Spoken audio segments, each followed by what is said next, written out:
સુરતના કોસંબા વિસ્તારમાં લાકડાના ગોડાઉનમાં આગનો મામલો સામે આવ્યો હતો।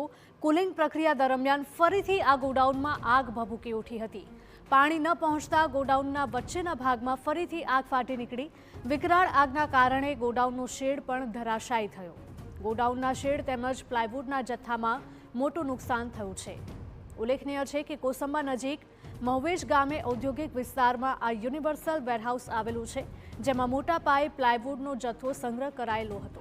રાત્રિના સમયે લાગેલી આગ લાકડાના જથ્થાના કારણે વધારે પ્રસરી હતી અને વિકરાળ સ્વરૂપ ધારણ કર્યું હતું, જેને પગલે ફાયર વિભાગ દ્વારા મેજર કોલ જાહેર કરાયો હતો।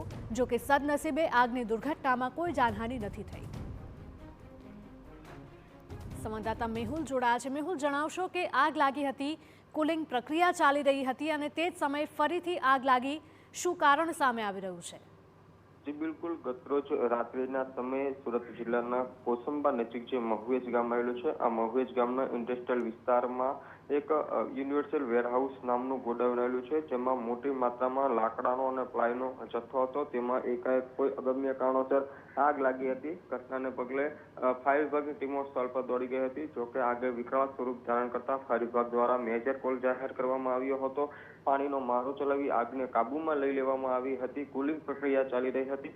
જો કે જે ગોડાઉનનો જે પતરાનો શેડ છે તે તૂટી પડ્યો હતો, જેને લઈને જે વચ્ચે પાણી ન પહોંચતા ત્યાં હાલ ફરી એકવાર આગ ભભૂકી ઉઠી છે। ફરી એકવાર ફાયર વિભાગની ટીમોએ પાણીનો મારો ચલાવી આગ પર કાબુ લેવાના પ્રયાસો હાથ ધર્યા છે। આ ઘટનામાં કોઈ હજુ જાનહાનિ થયાના સમાચારો પ્રાપ્ત થયા નથી। ઘટનાને પગલે કોસંબા પોલીસ પણ સ્થળ પર હાજર છે। આ ઘટનામાં જે ગોડાઉનનો માલિક છે તેને ખૂબ મોટું આર્થિક નુકસાન પણ વેઠવાનો વારો આવ્યો છે।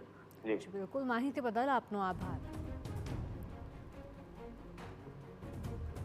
તો જે સ્થળે આગ લાગી હતી ત્યાં આગ બુઝાવવાની કામગીરી ચાલી રહી હતી અને તે જ દરમિયાન ફરી એકવાર આગ ભભૂકી ઉઠી।